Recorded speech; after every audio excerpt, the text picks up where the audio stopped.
La boîte à merveilles. Chapitre 4.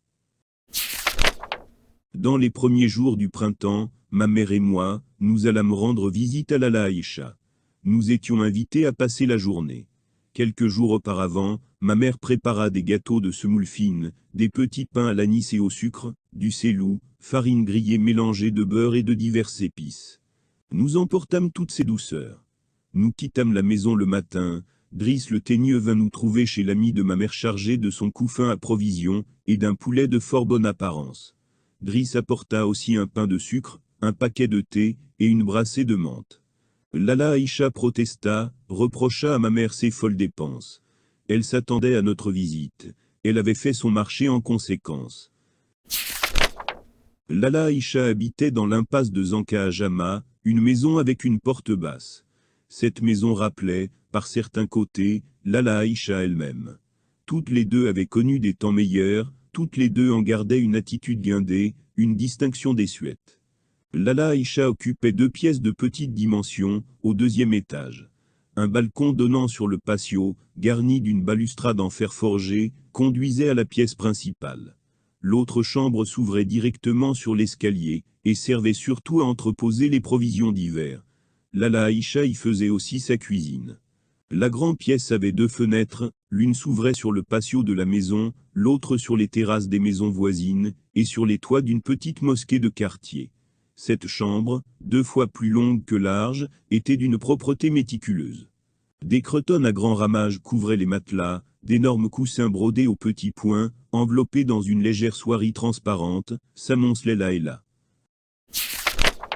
Le mur s'ornait de grandes étagères peintes, garnies de bols de faïence européenne, d'assiettes décorées de roses dodues, de verres en forme de gobelets. Une pendule en bois foncé, riche en sculptures, clochetons et pendentifs, occupait sur le mur la place d'honneur. Le sol était couvert d'une natte de jonc. Par-dessus la natte, se déployait une carpette aux couleurs vives. Cet ensemble baignait dans une atmosphère d'aisance, de quiétude. Ce n'était certes pas le grand luxe mais le confort, un nid douillet à l'abri du vent. Dès notre arrivée, Lala Aïcha nous servit des gâteaux et du thé à la menthe.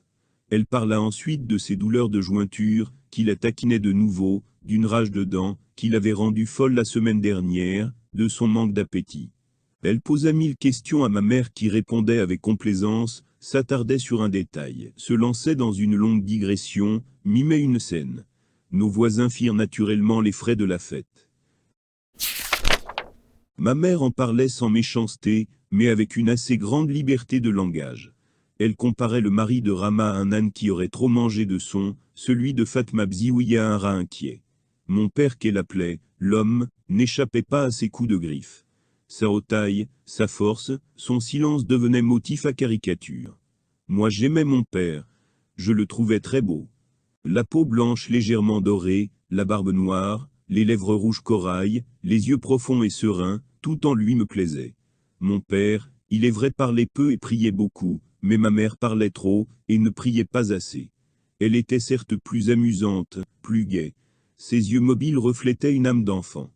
Malgré son teint d'ivoire, sa bouche généreuse, son nez court et bien fait, elle ne se piquait d'aucune coquetterie.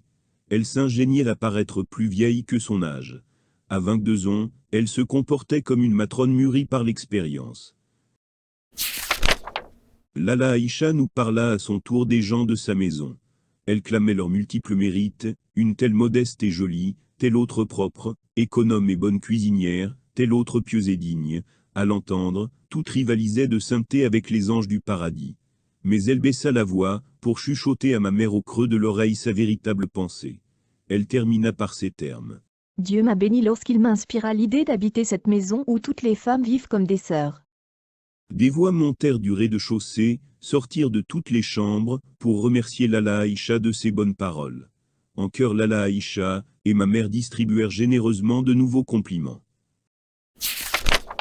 Les enfants de la maison vinrent m'inviter à jouer. Ils formaient un petit groupe de 4 garçons et de 3 filles. Je n'ai jamais su leur nom. L'aînée, une fillette de 9 ans, me prit sous sa protection. Nous grimpâmes sur la terrasse. Avec de vieilles couvertures et des peaux de mouton, nous eûmes vite fait d'organiser un salon de réception. Une boîte de conserve rouillée posée sur 3 cailloux jouait le rôle de samovar, d'autres cailloux posés sur un disque de papier faisaient office de verre à thé. Nous sirotâmes gravement un thé mythique mais combien délicieux, mangeâmes des gâteaux imaginaires, distribuâmes des compliments à l'aînée des filles, notre hôtesse. Ensuite, nous décidâmes de jouer à la mariée. La plus petite des filles fut choisie pour figurer la mariée. L'aînée se contenta du personnage de la Negafa, une de ces femmes expertes dans l'organisation de telles cérémonies. Elle descendit chercher un bout de foulard, du rouge pour les joues, de l'antimoine finement pulvérisé pour noircir les yeux. La mariée fut installée sur un coussin. Dans un vacarme de you-you et de chants improvisés, la Negafa procéda selon l'usage au maquillage et à l'habillement de la jeune fiancée. Elle l'affubla d'une couverture en guise de robe, la coiffa, l'orna de papiers ajourés, simulant grossièrement des bijoux, s'éloigna pour admirer son ouvrage. L'un des garçons, mu par un instinct de méchanceté, ramassa une poignée de terre et la jeta à la figure de notre mariée. Le drame se déchaîna. La mariée et ses invités se mirent à hurler, à se battre, à courir dans tous les sens, le visage barbouillé de larmes et de morve. Je hurlais comme tout le monde sans savoir pourquoi. J'essayais de me dégager des bras de la grande fille, qui déployait de vains efforts pour me calmer. Une des femmes monta, distribua des taloches et des insultes, traita de démons innocents et coupables, et me descendit sous son bras comme un paquet pour me remettre à ma mère. J'essuyais encore des reproches injustes. Ma mère me menaça de ne plus jamais m'emmener nulle part. Ma mère et son amie se remirent à parler de Rama, la femme du fabricant de charrues, de Fatma Bziouya et de tante, Kanza la voyante. Ma mère racontait sa réconciliation avec sa voisine du premier étage, l'escapade de Zineb, le repas offert aux pauvres. Elle faisait l'éloge de Rama.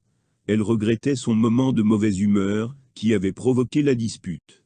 Rama devenait une charmante jeune femme, si serviable, si honnête. Et puis, Dit ma mère.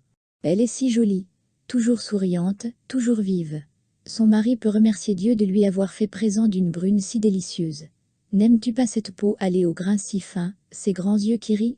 N'est-ce pas, qu'elle possède une jolie bouche aux lèvres fermes, un peu boudeuse? Lala Aïcha approuvait, opinait du chef, soupirait de contentement. Mais ma mère enchaînait déjà. Fatma, ma voisine d'en face, n'a pas été, non plus oubliée par le Créateur. De jolis yeux noyés de douceur. Des sourcils d'une courbe parfaite. Un teint ambré. Mais je n'aime pas le tatouage de son menton. Elle a, en outre, l'agrément de sa jeunesse. Ajouta l'ami. Immobile dans mon coin, j'écoutais. Je m'étonnais d'entendre ma mère rendre justice à la beauté de nos deux voisines. Cette beauté je la sentais, mais je ne pouvais la traduire par des formules concrètes. J'étais reconnaissant à ma mère d'exprimer avec des termes précis, ce qui flottait dans mon imagination sous forme d'images vagues, confuses, inachevées. Pour tante Kanza, les deux femmes se contentèrent de hocher la tête d'un air entendu. Tante Kanza, la Chouafa, appartenait pour moi à une autre race. Elle était royale. Les chacals se sentaient chacals auprès de cette lionne. Étrange est la beauté des reines. Non pas des reines d'un royaume éphémère que divise la faim, la concupiscence et l'avidité, mais des reines vierges, qui portent dans leur flanc un dieu d'équité. Ses grands yeux, dans sa face de parchemin délicat, fascinaient ses clientes, et imposaient le respect à celles qui ne l'aimaient pas. À vrai dire, j'en avais vaguement peur. Je l'associais dans mes rêves aux puissances obscures, aux maîtres de l'invisible, avec lesquels elle entretenait un commerce familier. Je croyais qu'elle disposait de pouvoirs illimités, et je considérais comme un privilège d'habiter sous le même toit qu'une personne aussi considérable. Moulay Larbi, le mari de Lala Aïcha, arriva inopinément. On l'entendit dire à l'entrée la phrase consacrée. « N'y a-t-il personne? Puis-je passer ?» 3 voix de femmes lui répondirent à la fois. « Passe, passe, passe. » Son pas résonna dans l'escalier. Il pénétra directement dans la petite pièce. Il était prévenu de notre visite, et il ne lui était pas permis de voir ma mère. Sa femme se dépêcha de le rejoindre. Un murmure confus, entrecoupé de silence, bourdonna dans la petite pièce. Il dura longtemps. Nous étions assis, immobiles, maman et moi. Nous ne savions pas comment nous occuper. Je racontai à ma mère nos jeux sur la terrasse et la raison du drame qui s'ensuivit. Elle m'écouta distraitement, me répondit par des phrases vagues, des conseils d'ordre général sur la façon de se tenir en société. Elle se leva pour regarder par la fenêtre, rencontra les yeux d'une voisine penchée, elle aussi sur la balustrade, contemplant le patio vide. Les deux femmes se saluèrent, parlèrent du printemps, dont les débuts étaient toujours fatigants. L'inconnu en profita pour évoquer le souvenir d'une nzaa, une partie de plein air à laquelle elle avait participé. Il y avait de cela des années. La campagne paraît comme un bouquet sentait le miel. Les oiseaux se répondaient d'un buisson à une branche. Les femmes couraient pieds nus dans l'herbe, barbottaient dans le ruisseau, chantaient des cantilènes à ravir le cœur. Au milieu de l'après-midi, un orage, d'une rare violence, s'abattit sur la nature. En hâte, tapis et couvertures furent ramassés. Chacun se charge d'une partie des bagages, plats vides, accessoires pour le thé, gargoulettes pour l'eau fraîche. 2 hommes et 5 femmes, tous parents, composaient l'équipe. La pluie fut accueillie par les uns comme une bénédiction, par les autres comme une catastrophe. Nous étions dans un triste état, à notre retour. Mes belles robes avaient souffert de la boue. J'avais un cafetan en drap abricot comme on n'en fait plus à notre époque. Par-dessus, je portais une tunique brodée de fleurs mauvais. Lala Aïcha vint nous retrouver, le visage bouleversé. Elle fit signe à ma mère de la suivre dans le coin le plus sombre de la chambre. Je restai à la fenêtre. La femme qui racontait son meilleur souvenir demeura un moment à attendre le retour de ma mère. Ne la voyant pas revenir, et me jugeant trop jeune, pour apprécier la somptuosité de ses vêtements, elle laissa sa phrase inachevée, soupira, leva les yeux au ciel pour le prendre à témoin de l'incompréhension du genre humain, rentra sa tête, disparut dans l'ombre veloutée de ses appartements. Ma mère discutait à demi-voix avec son ami. Je n'osais pas m'en approcher. J'entendis le mot pacha plusieurs fois au cours de leur mystérieux dialogue. Ce mot m'impressionnait, me mettait mal à l'aise. Le pacha, n'était-il pas ce personnage cruel, qui faisait bastonner les gens au gré de sa fantaisie, les mettait dans un cachot noir, avec un pain d'orge et une cruche d'eau, les laissait dévorer par les rats? Le mot pacha faisait trembler les petites gens. Il s'associait dans leur esprit à des ennuis sans nombre, à des douleurs bruyantes, à des cris et à des lamentations. Ils s'endettaient pour payer les sbires du pacha, essuyaient toutes sortes de vexations au prétoire, et voyaient souvent ce qu'ils estimaient leurs droits, devenir par une opération du malin, des charges contre eux. Toutes ces considérations ne les empêchaient pas de se chercher querelle pour des futilités. Ils couraient devant le pacha pour lui exposer leur petite misère. Ils repartaient de là souvent mécontents, ayant essuyé quelques rebuffades. Lala Aïcha se mit à pleurer silencieusement.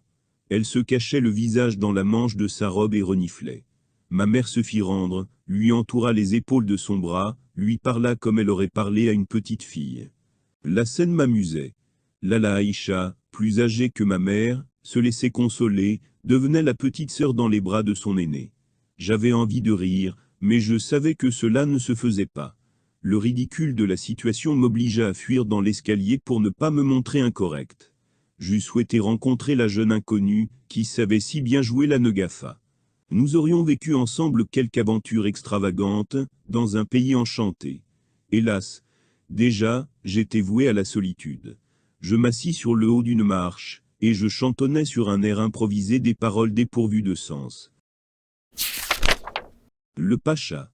Mangea Lala Aïcha. Ô nuit, ô mon œil. Pleure dans la solitude. Du fond de la chambre, ma mère m'interpella. Elle me demanda si j'avais l'intention de brère pendant longtemps encore. Je me tus, m'adossai au mur, et ne tardai pas à m'endormir. J'entendis quelqu'un me réveiller. Une main impitoyable me traîna dans la chambre de Lala Aïcha, où la table était mise. Je tombais de sommeil. Ma mère me força à manger, mais je ne pouvais rien avaler. Le poulet aux carottes avait un goût de paille. Je fis une énorme tache de graisse sur ma djellaba, et je subis de sévères remontrances. Enfin, on m'abandonna sur un matelas où je pus ronfler tout à loisir. Quand je me réveillais, le soleil avait disparu, les bougies clignotaient, créaient sur les murs des ombres fantastiques. Mon père vint nous chercher. Je descendis l'escalier, butant à chaque marche. Les rues étaient mal éclairées. Mon père s'était muni d'une lanterne en fer blanc gracieusement ajourée ornée de verres de couleur. Des silhouettes surgissaient du noir, prenaient forme humaine, disparaissaient un instant après, derrière nous, avalées par la nuit. Je ne reconnaissais aucune rue. J'entendais résonner des pas dans le lointain. Ils se rapprochaient, se dissolvaient. Un chien aboya. Une dispute de chats éclata au fait d'une terrasse. Les deux ennemis se défiaient, clamaient chacun sa bravoure et son courage, crachaient des bouffées de colère. Leurs cris s'éloignèrent. Seuls, nos pas, le froufrou de nos vêtements, nos souffles pressés animaient cette ville morte. Nous arrivâmes chez nous. Ma mère me coucha. Je m'anéantis dans le sommeil. Le lendemain vendredi, mon père rentra déjeuner selon sa coutume. Il portait une djellaba de laine boutonnée d'une éblouissante blancheur, et un turban neuf, tout raide d'après. Le repas fut servi par ma mère. Le menu était particulièrement soigné. Nous mangeâmes du mouton aux artichauts sauvages, du couscous au sucre, et à la cannelle, et pour finir une délicieuse salade d'orange à l'huile d'olive. Nous sirotâmes de nombreux verres de thé à la menthe. Au centre du plateau, 2 roses d'Ispahan s'épanouissaient dans une vieille tasse de porcelaine. Ma mère soupira. Elle s'adressa à mon père. Le sort se montre parfois bien cruel. Pauvres et riches, bons et méchants sont à la merci de ses revers. J'ai bien du chagrin. Je pense à Lala Aïcha, et mon cœur saigne.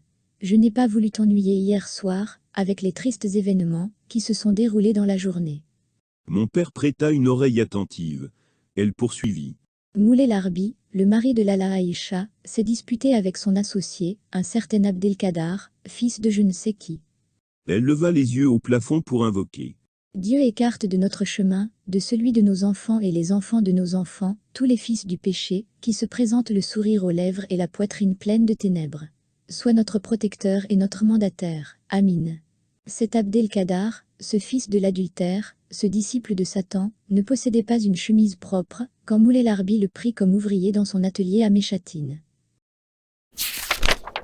Il le traita avec bienveillance, lui prêta de l'argent, le reçut souvent à déjeuner ou à dîner.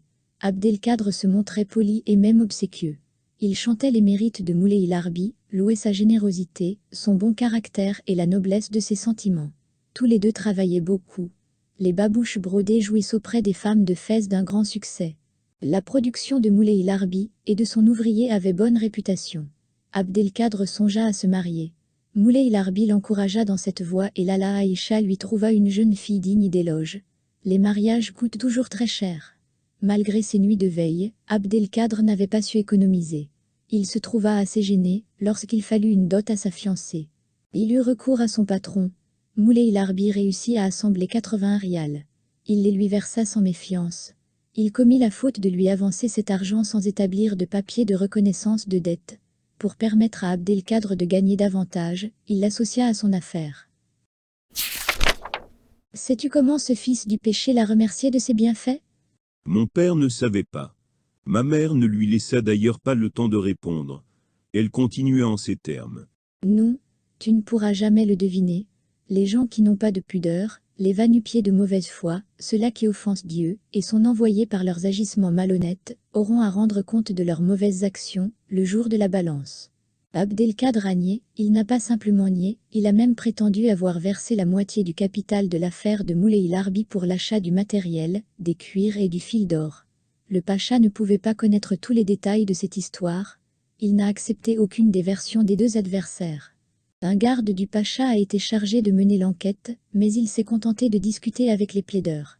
Il leur a réclamé une somme fabuleuse pour le temps qu'il avait perdu, dit-il, à les réconcilier. Ils se sont exécutés. L'affaire a été portée devant le prévôt des marchands. Il les a fait de nouveau accompagner par un de ses gardes, qui leur a demandé de lui exposer les faits, mais ils ont refusé. Seuls les experts de la corporation peuvent comprendre l'objet du litige, dirent-ils. Les experts ont été réunis. Ils ont discuté jusqu'au soir. Finalement, ils se sont prononcés en faveur d'Abdelkadr. Quelle époque! Il n'y a plus de justice. Ce n'est point de leur faute à ces juges, me dira-t-il. Il est difficile de connaître les tenants et les aboutissants d'une telle affaire. Qu'a-t-on à juger les affaires dont on ne connaît pas toutes les données? Je sais, le monde est ainsi fait, il faut des juges et des escrocs pour leur donner du travail. Ce sont toujours les honnêtes gens qui sont sacrifiés. Mon père intervint. Pas toujours. Parfois les juges commettent des erreurs. Même juges, ils n'en sont pas moins hommes, c'est-à-dire soumis à l'erreur. Dieu seul ne se trompe jamais. Il n'y a de puissance qu'en lui, l'unique, qui n'a point d'associé, Dit ma mère, et elle ajouta. Enfin tout cela nous a bouleversés. Lala Aïcha a pleuré, le soir, elle souffrait de violents maux de tête. Un silence suivit cette conclusion. J'entendais les grains du chapelet qu'égrenaient les longs doigts de mon père. Rama tapait sur son pain pour savoir s'il était levé. Zineb jouait avec le chat, un chat noir, maladif, que la famille avait adopté pour satisfaire un caprice de leur fille. J'écoutais ce qu'elle lui racontait. Il y était question de le nourrir de miel et de beurre, de gâteaux fourrés, d'amandes et de cuisses de poulet. Le grand bébé aurait un burnous de velours et porterait des turbans de soie. Grande niaise. Depuis quand les chats raffolent-ils de miel?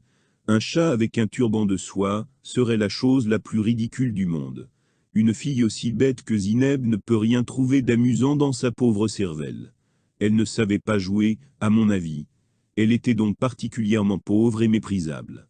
Moi, j'avais des trésors cachés dans ma boîte à merveilles. J'étais seul à les connaître. Je pouvais m'évader de ce monde de contraintes, encombré de pachas, de prévôts des marchands, et de gardes vénaux, et me réfugier dans mon royaume où tout était harmonie, chant et musique. J'avais pour compagnons des héros et des princes équitables. Pour entendre raconter leurs nouveaux exploits, je me promettais d'aller écouter Abdallah, l'épicier. Je n'avais d'ailleurs jamais vu Abdallah, mais il tenait une place importante dans mon univers. Toutes les histoires merveilleuses que j'avais eu l'occasion d'entendre, je les lui attribuais. Pourtant Abdallah avait existé. Mon père, qui ne parlait pas souvent, consacra une soirée entière à entretenir ma mère d'Abdallah et de ses histoires. Le récit de mon père excita mon imagination, il m'obséda durant toute mon enfance. C'était l'hiver, le vent faisait claquer la porte de la terrasse et sifflait dans l'escalier. J'avais la tête posée sur les genoux de mon père. J'écoutais. Il parlait lentement, de sa voix grave. Voici son récit. Abdallah connaît nombre d'histoires. Celles qu'il raconte sont rarement amusantes. Elles se terminent brusquement, sans recherche d'effet, sans conclusion apparente. Abdallah ressemble étrangement à ces histoires. Il y a de la poésie et du mystère en lui. Il tient boutique à Afarine, dans cette ruelle si fraîche en été, et si peu fréquentée en toute saison. Abdallah vend toutes sortes d'objets poussiéreux, défraîchis, pendus de guingois à des étagères non moins poussiéreuses, non moins défraîchies. Il a peu de clients, mais beaucoup d'amis. Du matin au soir, Abdallah balance son chasse-mouche, assis en tailleur sur une peau de mouton rongée de mites. Il y a très longtemps qu'il s'est installé dans le quartier. Son fonds de commerce consistait en 2 grappes de balais de palmiers nains, une dizaine de couffins de 3 dimensions différentes, un paquet de ficelles et quelques boîtes en fer blanc, qu'on suppose remplies d'épices. Depuis, sa barbe a blanchi, et les grappes de balais ont bien peu diminué de volume, il y a encore les 2/3 des couffins, quant à la ficelle et aux épices, l'occasion ne s'est point présentée de les entamer. Il en a raconté des histoires, Abdallah, depuis son arrivée. Il ne répète jamais la même, et semble inépuisable. Il en raconte aux enfants, aux grandes personnes, aux citadins et aux campagnards, à ceux qui le connaissent comme aux visiteurs d'un jour. Les histoires d'Abdallah durent parfois un quart d'heure, et parfois une matinée. Il les raconte sans sourire, au rythme solennel de son chasse-mouche. Il conte sans interruption, sans boire ni se racler la gorge, sans agiter les mains, ni occuper ses doigts. Aucune des formules de bénédiction si chères aux conteurs arabes n'émaille son récit. Il raconte d'étranges batailles, de merveilleuses idylles, des voyages passionnants dans les pays féeriques, ou simplement la dispute d'un boutiquier avec son voisin, la nuit d'un va-nu-pied à la belle étoile, le repas d'un mendiant. Les uns l'aiment, les autres le détestent sans le lui dire, mais tous l'écoutent subjugués. Abdallah paraît détaché, ni l'amour des uns, ni la haine camouflée des autres ne le tirent de son indifférence. Les amis disent, Abdallah le sage, Abdallah le poète et même Abdallah le voyant. Ses ennemis le qualifient de menteur, d'hypocrite et parfois de sorcier. Qu'est-il donc? C'est un épicier qui raconte des histoires. Un notable particulièrement malveillant avait demandé au chef du quartier d'aller écouter les histoires d'Abdallah, parce qu'il y découvrait des allusions et des critiques dirigées contre le Marzen bien-aimé. Un autre, au contraire, affirmait que le Marzen paie cet épicier sans épices, pour abrutir la population, et l'empêcher de se mêler des affaires de l'Empire. À tout cela, Abdallah répond par des histoires. Le chef du quartier est devenu son auditeur assidu, et fait grand cas de son savoir, ou de ce qu'il appelle ainsi. Abdallah prétend ne rien savoir, car, dit-il, les vrais savants ne doivent pas raconter d'histoires, mais dire la vérité, la dire et l'écrire. Un savant ayant consacré sa vie à une œuvre d'importance, prit un jour tous les feuillets de ses livres et les exposa sur le toit de la Kaaba, la maison de Dieu. Un an après, les feuillets étaient encore à leur place, sans trace de pluie, sans atteinte des agents extérieurs. L'encre s'étalait fraîche sur le papier blanc. Il n'imprima son ouvrage qu'après cette suprême épreuve. Il avait 1000 fois raison, rien ne peut détruire, effacer ou altérer la vérité. Et Abdallah ajoutait, « Je ne suis pas un savant, mes histoires entrent par une oreille et sortent par l'autre. » Est-ce absolument vrai? Et surtout sans exception? Assurément non. Les histoires d'Abdallah subissent le sort de toutes les histoires que se transmet l'humanité à travers les âges. Ceux-ci en rient, ceux-là en pleurent. Ceux-ci sont sensibles à leur forme extérieure, ceux-là savent en interpréter les signes. Abdallah raconte une histoire à des enfants. L'un d'eux lui dit, « J'en ai lu une bien plus belle dans mon livre de lecture. » « C'est bien possible, répondit Abdallah, seulement l'histoire que tu as lue se trouve dans un livre. Tous tes camarades possèdent ce livre, et peuvent la lire. Mais celle que je t'ai racontée n'est que dans un seul livre, c'est celui-ci, et il désigna son cœur. » Abdallah ferme chaque soir sa boutique, et part à petits pas. Tout le monde dans le quartier ignore son domicile. Il y a bien si Abdenbi, une mauvaise langue, qui affirme l'avoir vu entrer dans un vulgaire fondouk. Labib, au contraire, qui l'a suivi, raconte sa curieuse aventure en ces termes. « Notre Seigneur Abdallah est un ami de Dieu. Je l'ai suivi, que Dieu me pardonne, jusqu'à Sefa, sur l'autre rive de l'Oued Fez.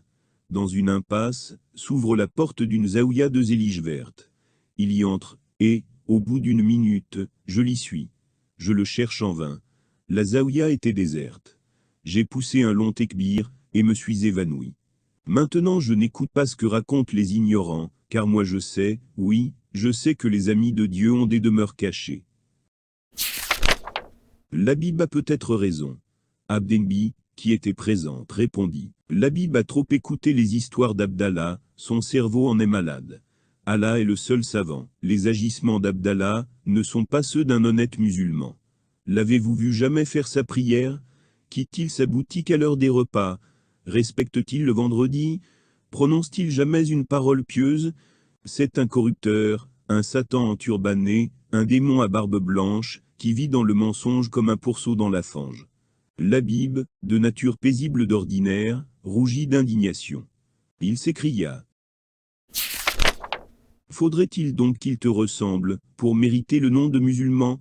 Tu fais tes prières, nous en sommes témoins, tu quittes ta boutique aux heures des repas, tu respectes le vendredi, et tes discours sont fleuris de citations coraniques et de hadiths.